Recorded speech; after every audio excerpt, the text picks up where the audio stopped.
everybody, I'm Jessica Luffy, CSOM with Opus Myo and Myo DIY, and today we're going to talk about snoring and tongue ties.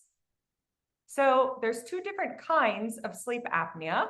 Don't know if any of you know this, but there are two types: obstructive sleep apnea, often called OSA, which is when airflow in and out of the body is obstructed, slowed, diverted, stopped in any way. And also central sleep apnea, or abbreviated CSA, which is a neural condition with the deep part of the brain where the brain changes the breathing pattern in a malicious way.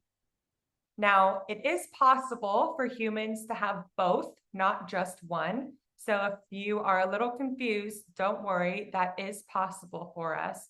You need to usually have a sleep study done to know for sure which one you have and in what capacity. For example, you could have both, but your OSA is a lot worse than your CSA, vice versa.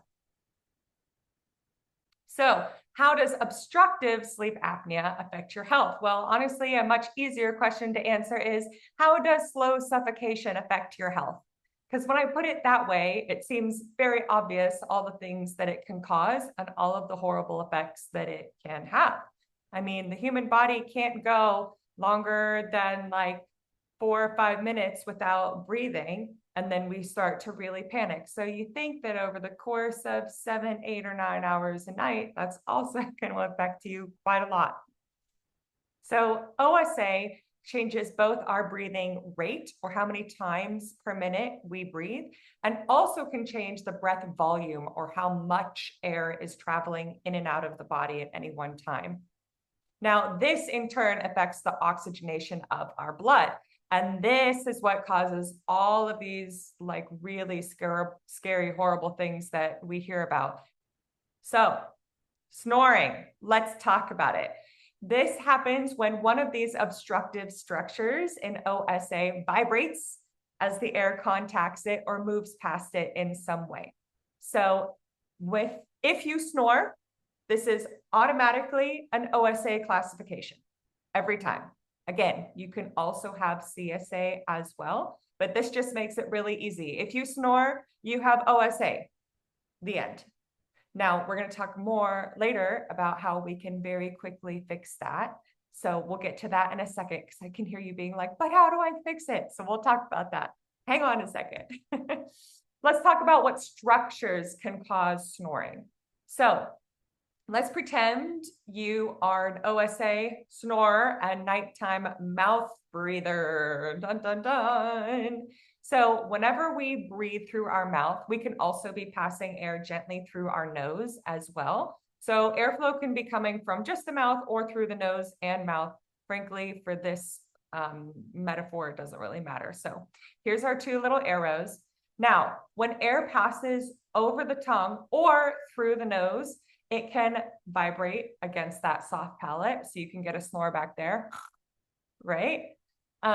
Also, the back of your tongue can vibrate when air moves over it, whether it's through your mouth or your nose. And so it will vibrate as well. The pharynx, or the throat, can also vibrate. Even your lips can vibrate. I'm sure you may know somebody who does some version of or something like that when they sleep or they snore, right? Because those lips are unstabilized. And lastly, your nose or your sinus cavity can also vibrate a little bit as well. So these are the heavy hitters of snoring. 99.9999999% of the time, it's one or a combination of all of these things causing your snoring. Now, unfortunately, nasal breathing is not enough. I love nasal breathing. I support nasal breathing. I teach nasal breathing. Everybody should be breathing through your nose. That's why it's on your face. However, just slapping some mouth tape on there is not going to necessarily fix your sleep and stop your snoring. And here's why. Because all of these structures that we just talked about, mouth tape is not giving them a support. It's not supporting these structures in any way. They're still free floating and can still easily vibrate. For example, your soft palate here, floating in space. Tongue, pharynx, nose, we get the idea. So even if you have some mouth tape on, you still could be snoring. In fact, that happened to me a lot of years ago. So why this happens is because of gravity. So here's our little diagram man, but this isn't quite accurate, right? Because he sleeps like this. So when we lay down at night, what is going to happen to our lovely little tongue as gravity presses on it? It's going to fall back and down into our throat, into our pharynx. So that little blue square, which was our starting airway volume, now looks like this because our tongue has filled that space. And that's also what causes some of that common, very loud snoring is the of the tongue grappling back there as the air passes between it. So this tongue depression can decrease or even entirely stop airflow, which obviously is extremely detrimental to us. If you've ever heard somebody breathe in and then one of those, yeah, that's your tongue. So what we're looking for is that this little airway flow doesn't change so drastically. So we're going to use tongue posture because tongue posture is vital for sleep. Here's our little man. This is a description of low, incorrect tongue posture. Your tongue should not be sitting down between your bottom teeth. It should be resting up, lightly suctioned to the roof of your mouth. If you can see Henry here, this is Henry. If I open him up on the top, you'll see that Henry has perfect teeth and his little tongue fits perfectly inside of his upper arch up there. So this tongue posture is vital for sleep because it is what causes that support and that stabilization within the mouth and the pharyngeal cavity.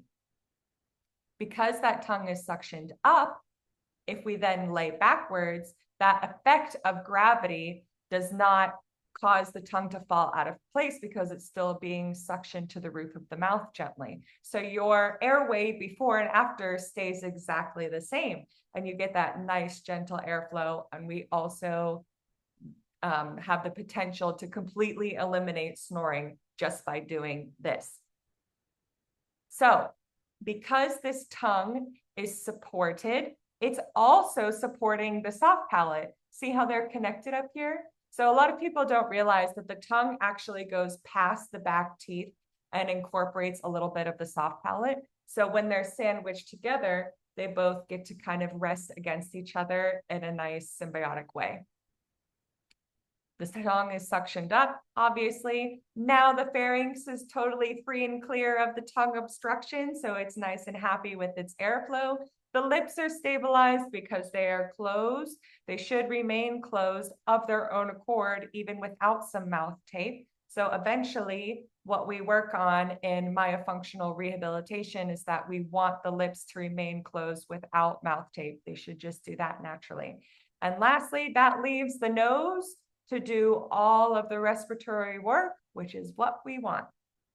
So if correct tongue posture is something that you know that you need, something that you know that you need to work on, then you came to the right place because I offer a program called Myo DIY, which is all the exercises that I give all of my clients that you can do right at home by yourself and you can start right this instant. Now, of course, you're welcome to join our private sessions or even our group classes as well if you would like, but this gives you a great starting point for everything that you need for correct tongue posture to improve your sleep and your snoring as soon as the very first day. Now, keeping correct tongue posture is all well and good unless you have a tongue tie, especially if you don't know that you have a tongue tie. So a tongue tie literally ties the tongue to the bottom jaw or mandible. It basically prohibits the tongue from moving or stretching independently. It most commonly affects the middle and the back portion of the tongue in most people. You can find people who are tongue-tied in the tip as well, where you can actually see it. That's most common in people who have lisps. But like I said, the middle and the back portion is the most common, and it's also the hardest to find, but we'll get to that in a second. Now, because this tie is tightening that area of the tongue is unable to lift against the roof of the mouth and suction gently so that it can stabilize the airway. So even if someone who has a tongue tie has good intentions of keeping correct tongue posture, and they lift the tip of the tongue upwards, which is good, that tie is prohibiting the middle and or back of the tongue from lifting up with the tip as well. And so what ends up happening is that we're left with this air gap behind the tongue in that soft palate area. And because the back of the tongue and now the soft palate are not stabilizing each other in a symbiotic way, now we have the potential to snore. So it's incredibly important for everybody who has been diagnosed with OSA, or for people who are just self-diagnosing by being aware that they are snorers. It's really, really crucial that you see if you can get into correct tongue posture in a free and easy way. Because if you have a tongue tie and you're attempting to fix your snoring, it may not be possible because of the type of tongue tie that you may have. So we're going to go in a second to do a little self-quiz to see if you have a tongue tie. So just keep that in your back pocket for now. But we're going to move on for a second because I want to talk about how we can't just look to see if you have a tongue tie. That is a very old school, outdated assessment for finding out if someone is tongue-tied. Now, if you see something like this, yes, what you're looking at is a frenulum. That is a tongue tie. And so is this white portion here. So yes, that is what we're looking at. It's that area of the body. But there are lots of people who also are considered tongue tie that are not showing any visible signs like this. They're what we call hidden tongue ties or posterior tongue ties. And they're a lot harder to see. And we need to do functional assessments, meaning we need to assess how well the tongue moves and not just have someone open up and see what's going on. So this is one of my recent clients. This is his before picture. Now there is a little, shall we say, line there, but you can see that he's able to get his whole tongue on the roof of his mouth, no problem. He doesn't have any air gap back there. So he is sitting in correct tongue posture. However, we would still consider him tongue-tied because his tongue is not moving independently of his jaw 100%. He's working at about 75% mobility. And here is a picture of him afterwards. So you can see by how much further he's able to open his teeth, that we got a pretty significant change here. So he had about 25% mobility or isolation improvement of his tongue away from his jaw. And that did for him result in big changes in his sleep. So he's a really great example of people who are tongue-tied, but they're not very obvious. Another great example, this is yours truly before my first tongue tie release. Now, this is my before. You can see that there is like a little line there, but there's nothing white. There's no big white sail out there. The tongue's moving pretty independently. And again, I was able to get all the way into correct tongue posture, but not in a free, easy, and 100% isolated way. So this was my before. I was sitting at about 75% mobility and I got another 25. Happy to say I'm totally tongue-tie free now. Oh, hooray. So we're going to jump in and we're going to take a little self-assessment right now to see if you could be secretly tongue-tied. So we're going to start by getting a baseline. Everybody is just a little bit different, and that's how we like it. And we want to make sure that it stays that way. So we're going to measure how far you can open your jaw without getting the tongue involved just yet. We're going to get a baseline. So we're going to smile, and we're going to keeping that smile open as big as possible. And then we're just going to measure that opening with some fingers. 2, 1, 3, 2.5. Everybody's just a little bit different. I get about 3 in this scenario here. So it's not about how many you can fit. We're just getting a baseline for right now. So keep that number in the back of your head, 2.5, 3, whatever it is. Yes? Okay, now we're gonna move on.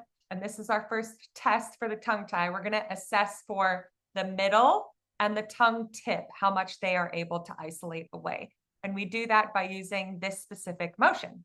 So smiling, opening wide.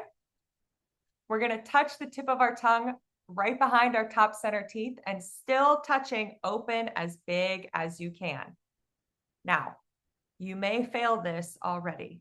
That's okay. That just means that the middle or tip of your tongue is not isolating fully. So you should be able to get the exact same number of fingers as you did on step 1. If you didn't, that means that you're already restricted in your tongue, and really you don't need to move on to step 3 because you already have your result. But if you want to move on anyway, or if you passed and you still have the same number of fingers, congratulations, you get to move on to step 2. So the last step in this process is to assess the back portion of the tongue or the posterior portion of the tongue for isolation and mobility. Now, as we just found out, that back portion of the tongue is arguably the most important when it comes to correct tongue posture and especially for good sleep. So let's do our little test now. We're going to do what's called a cave suction hold. I found that the fastest way to help people get into this is just to make a little click noise with the tongue. So let's try that. We're going to suction the tongue up and snap it down to make a little click. Okay. It's usually helpful for people to do it a little bit faster at first. But eventually we're going to hold the tongue up against the roof of the mouth for 3 seconds before we click, like so. And while we're holding it up, we're going to use our fingers again to measure how much that opening is. If you need to stop and reset and do a couple of clicks to help you while you're measuring, that's fine. Take your time.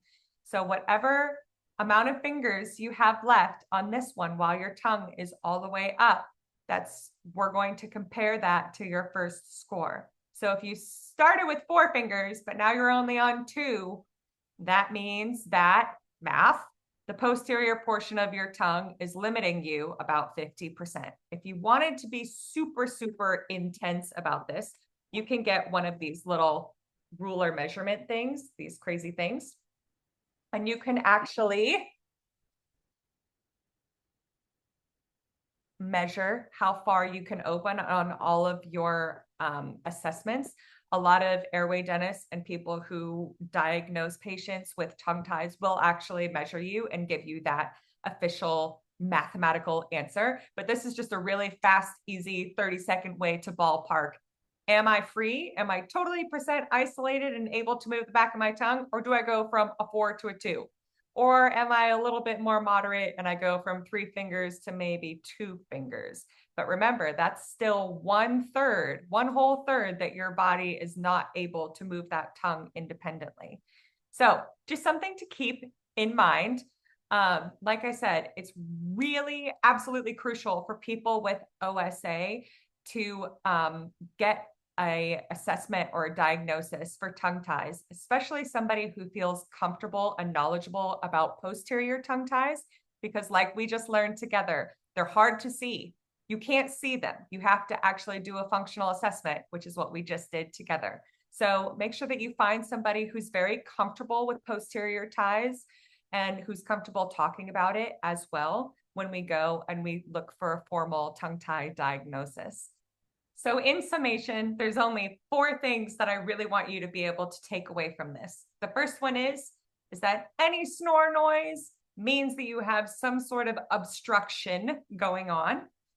The second thing is that if you do have OSA, please do a tongue tie test. It is so vital to improving your sleep apnea and also to eliminate snoring, and also like just healthy for you as a person to be able to do correct tongue posture all the time. make sure that you get a functional assessment with a focus on posterior mobility and tongue posture.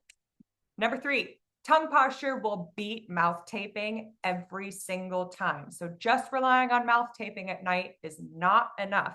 And lastly, that improving tongue posture alone can potentially eliminate snoring instantly, forever. Did I also mention that it's holistic, all natural, and good for you? So it really is a no-brainer. I hope that you find all this information not only educational, but informative.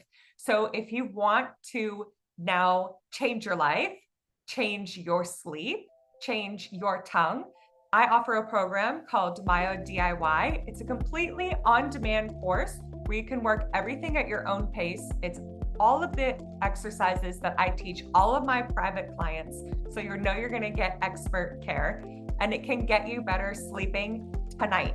So you don't have to wait to see somebody. You don't have to wait to get an appliance. You don't even have to go to the store and buy mouth tape. You can download this and you can start sleeping better now. Tongue, lip, and cheek exercises on demand, including weekly routines, live classes, and private sessions. It's Myo DIY.